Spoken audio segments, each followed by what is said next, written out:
Sisimulan na po natin ang ating talakayan at nasa linya na natin walang iba kundi ang napakagaling naman at batikang financial educator at social investor.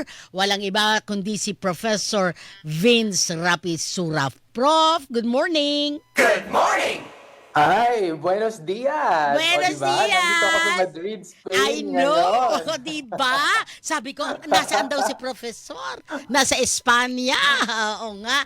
Akala ko kasama mo si Tuti kasi wala dito si Tuti. Baka sinundan ka Oo nga niyan. eh. Oo nga. Oo. Anyway, Prof, dun sa ating talakayan, no? So kanina Mm. pinag-uusapan nga, yung lalo na yung mga nakikinig sa atin dito sa Pilipinas, yung mga kamag-anak ano ng mga Mm. OFW, 'di ba? Maganda din Mm. kasi na pakikinggan nila ito para maunawaan din nila yung sitwasyon ng mga OFW, 'di ba? Prof, yung Yes. maunawaan nila yung Mhm. ano nga ba yung sitwasyon ng mga OFW, hindi lang yan basta padala na lang ng padala tapos walang natitira at wala ding nanenegosyo o naiipon para sa pagkakaroon ng negosyo. Kaya lang, ang ibang mga OFW naman, Prof, minsan nag-iisip Mm. sila na magnegosyo pagka tapos na yung kontrata. No? Hindi na sila Yes. babalik. Oo. Pero ang sinasabi Oo. ko nga, hindi ba mas maganda kung kahit ongoing yung kanilang mga kontrata, Kontrata. nagsisimula na silang mag-ipon para dun sa tinatarget nilang negosyo, Prof? Oo. Actually, tamang-tama yung sinasabi mo, Tita Nori, no, na dapat talaga ay pinaghahandaan natin ang pagkakaroon ng negosyo, hindi yung aantayin natin yung kontrata natin bago pa natin siya sisimulan. In fact, ang ginagawa namin ay dapat nagkakaroon na ng business planning yung ating mga OFWs sa Mhm. kanilang negosyo na gustong itayo sa Pilipinas bago pa sila bumalik sa Pilipinas para mayroon ng plano na i-implement pag sila ay magsisimula na, no? At ang isang tip na sinasabi ko rin sa kanila ay kung gusto talaga nilang magtayo ng business, maganda na magtrabaho sila sa similar na business, ano, para mapag-aralan nila yung ins and outs ng Mhm. business na gusto nilang pasukin at magkaroon sila ng karanasan kasi napakalaking ingredient ng pagiging successful na negosyo kapag tayo ay mayroong experience dito. Correct. At saka meron din nga Mhm. nagsasabi, Prof, kung ikaw gusto mo magnegosyo, isa din na Mhm. maaari mong gamitin ay kung ano yung iyong passion, ang iyong hilig, Mhm. ang iyong gusto. Yes. O, di ba? Oo, oo, oo. Actually, kami naman, no, so tama naman na kailangan meron tayong passion o gusto natin yung ginagawa natin, no, o doon sa business na yan. Pero para sa akin, mas mahalaga na iintindihin natin kung ano ba talaga yung mga pangangailangan at kagustuhan ng ating market, ano? Mm. Kasi at the end of the day, sino ba yung bibili ng ating produkto at serbisyo? Yung market natin yan. Kaya kung intinding-intindi natin yung kanilang pangangailangan at kagustuhan, maibibigay natin yon sa pamamagitan ng ating mga produkto at serbisyo sa tamang presyo, then tayo ay magkakaroon ng ganansya at magiging sustainable ang ating O, business. Professor, ang tanong ngayon dyan ng ating mga OFW, Prof, paano ho kami magkakaroon ng ganyang knowledge o sapat na kaalaman? Katulad niya, nandito pa kami sa ibang bansa. Saan ho ba kami Aha. maaaring makakuha ng ganyang klase ng kaalaman? Yes, oo. Actually, marami na ngayon, no, mga online classes, no. Actually, kami din dito sa Ateneo, no. Ako ay professor sa Ateneo, and since 2008 ay nagbibigay kami ng training sa mga overseas Filipino workers para magkaroon sila ng business plan, magkaroon ng financial literacy, at magkaroon din ng leadership. Ang tawag dito ay Ateneo LSE program, ano. Mhm. May I-Google lang online nila, yan? makukuha. May online yan, Prof? Yes, ito, oo, online ito at Mhm. saka meron ding face-to-face, no, blended Mhm. course siya, no. Mhm. In fact, kagagaling ko lang ng Milan at Geneva last week at saka 2 weeks ago para magbigay ng training sa mga OFWs natin. Mhm. Mayroon ding mga programa ang Department of Migrant Workers para sa atin at saka yung mga offices ng migrant workers sa mga Philippine embassies and consulates abroad, usually mayroon yang mga pa-training, ano? Kaya kailangan natin yang i-take advantage. So yun yung sinasabi ni Professor. Meron din po yan sa online. Tapos katulad nga yung nabanggit ni Professor Rapisura, no? Yung mga Department of Migrant Workers, minsan nagpupunta na din sila dun sa iba't ibang bansa. Ano, lumalapit na sila, Prof. Talagang sila na Yes, yung oo. nag-aalok ng, oh hindi, meron kaming ganito. O baka kailangan nyo. Mm-mm. So yung pagka yung nabalitaan nyo na may mga activities na gano'n at pupunta yung Department Mhm. of Migrant Workers, punta lang po kayo para kahit Yes. papaano makakuha kayo kung ano yung mga kasanayan na maaring Mm. kakailangan ninyo sa pagtatayo ng negosyo. Tama, Prof? Yes. At saka, dagdag ko lang dyan, ano, ang isang magandang strategy din kasi ay gagawin natin divide and conquer. Ang isa kasi sa mga ano, no, sintomas ng mga nakasanayan ng mga overseas Filipino workers ay inaako nila lahat yung kanilang yung responsibilidad, no, sa pagkita at saka sa pagnenegosyo, dapat ay i-delegate natin yan. So maganda na hindi lang po kayo bilang overseas Filipino workers ang matututo, yung mga kamag-anak po ninyo dyan sa Pilipinas, nako, ipadala nyo na sa TESDA, papunta Correct. nyo sa DTI, Oo, no? wag lang At tanggap may ng tanggap. yes, usually yung mga local government units po ay mayroon yang mga programa para sa Mhm. mga maliliit na negosyante, no? Meron tayong barangay BMBE, di ba? Micro Business Enterprises na Correct. program. Meron Mm. tayong mga negosyo centers, no? So i-take advantage natin itong mga resources na ito mula sa gobyerno para matulungan tayo, no? At hindi lang yung OFW yung nagtatrabaho, maski yung mga nandyan sa Pilipinas. Gaya nga ng sabi mo, hindi lang yung tanggap ng tanggap, ano, Mhm. ng remittances. Oo, correct. Kasi yun nga yung ano dyan Prof. Halimbawa, kung nagsimula na ng negosyo yung OFW, ang makakatulong din Mm. naman niya dyan, tiyak yung mga kamag-anak niya 'Di ba, Prof? At Aha. least hindi na Correct. kayo mangangarag pa na, hindi, kailangan mag-training ka na. O, 'di ba, habang Yes. nagkakaroon ng training yung OFW no nasa ibang bansa, Mm-mm. di kayo din Mhm. magkaroon din kayo ng training dito.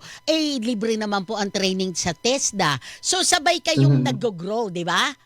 Prof? Correct, Mm. oo. Tama yan, ano? At kailangang i-professionalize natin yung pagbi-business, hindi yung bara-bara, no? Ang Correct. isa na tip na ano, no, na titignan natin diyan pag tayo ay nagtatayo ng negosyo, mahirap man itong gawin pero kailangan talaga nating i-separate ang business doon sa personal. So, kung yung ating mga kamag-anak ay sila yung magtatrabaho at magpapatakbo ng ating negosyo, ituturing natin sila sa larangan na yon bilang empleyado. At Correct. hindi po pwede, ito yung mga sa OFW hindi po pwede na pagtatrabahuhin natin sila tapos hindi natin sila ihahanda. Kaya sabi natin dapat may training. Mm. Pangalawa, pagtatrabahuhin natin sila tapos kapag lugi, walang sweldo. Pero kapag may kita, doon lang may sweldo. Hindi Mali. pwede 'yon, 'di ba? Oo, correct, correct. At Mm. saka, Hindi 'di ba, sila Prof, mm. naalala ko din, sabi mo din nun, kahit ikaw, pasweldohin mo din sarili mo. 'Di ba, Prof? Tama, oo, dapat integrated 'yan doon sa costing natin, no? Yung pagpapasweldo doon sa mga nagtatrabaho at syempre ikaw, kung ikaw ay nagtatrabaho din doon sa iyong negosyo, integrated dapat 'yun, no? Kasi kung hindi 'yan integrated, yung full cost na ang pagnenegosyo ay hindi talaga natin na ilalagay at hindi natin mababawi sa presyo na ano, no, na ipinapataw natin sa ating mga kliyente. Oo. Prof, ito ngayon, may sapat na akong kaalaman, Professor. Mm. Okay na ako, may Mm. business plan na ako. Tapos meron na Mm. din akong pera, uuwi na ako sa Pilipinas. So ano ang Aha. susunod ko ng magiging hakbang, Prof? Oo. So, ano, no, dapat nakagawa na tayo ng research natin, naintindihan na natin yung ano, yung paggawa ng produkto at serbisyo, tapos nabigyan na natin ng training. Alba, edi pag uwi mo, actually bago ka pa umuwi, maganda siguro i-testing mo na, no? Mhm. Doon sa mga kamag-anak mo diyan sa Pilipinas para magkaroon tayo ng tinatawag na pilot testing kung Aha. saan test out natin yung ating produkto at serbisyo and then i-improve natin yan, no, as we move along. Tapos kapag tayo ay kumikita na, ito naman yung sikreto, no, kung paano natin yan hahati-hatiin yung kita. Opo. Kasi usually diyan nag-aaway-away, di Oo, ba, rumble. Tuti? Diyan Ay, nag-aaway sila eh. no, yung namiss ko Pagkakita tuloy si na. Tuti. Oo. Pagkakita na, nagrarumble na eh, Prof. Oo. Yes, oo. So, Nawawala na ang sa pag-ibig. correct, oo. So doon sa kita, meron akong rule na ginagamit, ano, whether ito ay para sa family business or sa corporate na business, pareho pa rin siya, no? Yung 40% ng ating kinita, ito ay linis na ha, Kinita. tanggal na yung mga expenses. So yung Okay. linis na kita natin, malinis na kita, 40% dyan ay i-reinvest natin doon sa ating negosyo Negosyo. para ito ay lumago. Okay. Okay? Eh, Tapos, yung 60%. 30%, 30%. oo, 30% naman ay mapupunta bilang dividendo sa mga investors, no?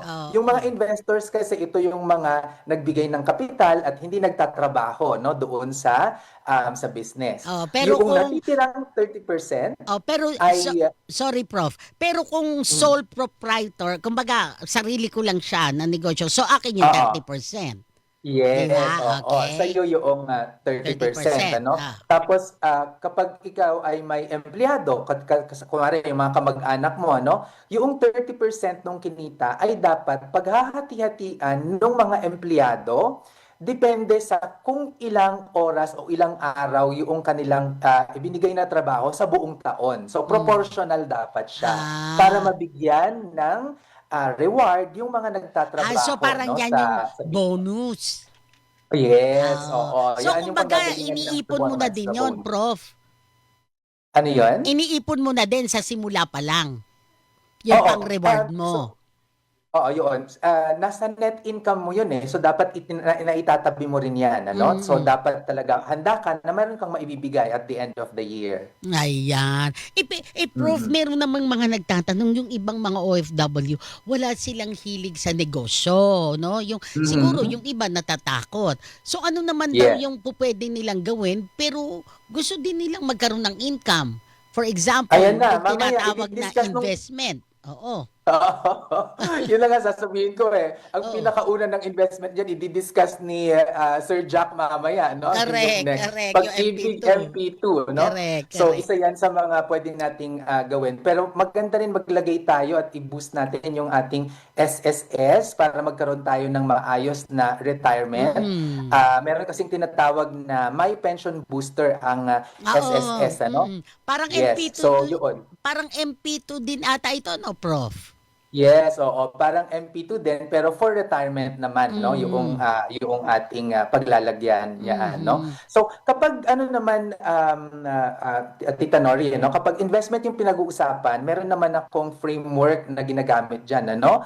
Kapag tayo maglalagay ng investment, sisiguraduhin natin na sexy yung paglalagyan natin. At anong Okay. ibig sabihin ng sexy? Sexy, oh. Ang S ay secure. So Mhm. dapat ay naku hindi dapat 'yan ano no mapanganib at makakatulog ka ng mahimbing na nandyan pa rin yung pera mo paggising mo the next morning ano. So Correct. dapat secure. Ang E ay encashable o dapat madali itong maging pera, no? Okay. So, yan yung E. And then yung X ay X factor, which means hindi dapat yan nakakasira sa environment o kaya meron tayong positive social impact. Mhm. Saka pa lang natin titignan yung Y, which is yield doon sa sexy. No? Y is yield or returns, yung kita. Okay. Ang nangyayari kasi, lalong-lalo na sa mga OFWs, lapitin yung mga yan, ano? Ang Mm. tinitignan muna nila agad ay, magkano ba yung kikitain ko dyan? Oo, Yan yung correct, una correct, nilang correct. tinatanong. Oo, Oo. oo. Pero yun yung huli mong titignan, kailangan mo munang tignan kung secure, encashable, at may X factor ba yung iyong papasukin na investment. At ako, sure na sure ako, yung Pag-ibig MP2, sexy yan Sexy talaga. talaga. Correct. Sinabi mo pa. At ay, isa Mm. akong patotoo dyan, Prof. Vince. Alam mo, Kasama nahikayat ako ako dyan. dyan nung diniscuss mo kasi yan. So sabi ko parang maganda yung sinasabi ni Professor Vince na MP2. So tinry Mhm. namin ni Tuti. Kaya Mhm. sabi ko, oo nga. At saka totoo din yun yung sinasabi ni Professor Rapisura. Yung kampante ka ba? Hindi ka Yeah. natatakot na baka, ay, naku, Mm. bumababa, di ba? Yung mga, ay, baka mamaya, ganyan. So, diyan, hindi. Kumbaga, sabi nga, Yes. Oo. ang naalala ko nun, sinabi nun ni Sir Jack, na kahit pa magsara, halimbawa lang, no, na magsaraman, Mm. malugyan pag-ibig, guaranteed yan ng gobyerno. Babayaran Gobyerno, ka ng yes. gobyerno. Oo, ano? Oh, At pero yun hindi nga yung naman gusto kasi kong maganda standing ng pag-ibig eh. Oo, oo. So, apat actually yung madadaling investments na pwede nating pasukin na mayroong government guarantee, ano? So, number one na dyan yung pag-ibig savings natin, regular and MP2. Meron tayo yung ating SSS, no? My Pension Booster, guaranteed din yan, tax-free din yan. Tapos mayroon yung pangatlo ay yung ating mga tinatawag na retail treasury bonds, no? Mhm. Yan ay guaranteed din ng government. At yung pang-apat naman ay yung ating mga savings deposits sa mga bangko up Mhm. to 1 million pesos. Yan ay guaranteed ng Philippine Deposit Insurance Corporation, which is a government entity. So lahat ng mga yan ay safe para sa akin. Yan. Anyway, Prof, nagtatanong sila saan ka ba nila maaaring masubaybayan? Alam ko may Yes, oo. Facebook page ka din, ano? Mm. Oo. So, pwede po nilang hanapin ang aking pangalan, Vince Rapisura, sa Facebook, sa YouTube, at saka sa TikTok. Yan, hanapin nyo lang po. Professor Vince Rapisura. Prof, maraming salamat sa pagkakataon ha. Kahit nasa Espanya ka, pinagbigyan mo kami. Yes, maraming salamat din. It's always a pleasure. Bye. Ingat po. Happy weekend, Prof. Inyo pong Thank narinig si Professor Vince Rapisura, ang financial educator at social investor.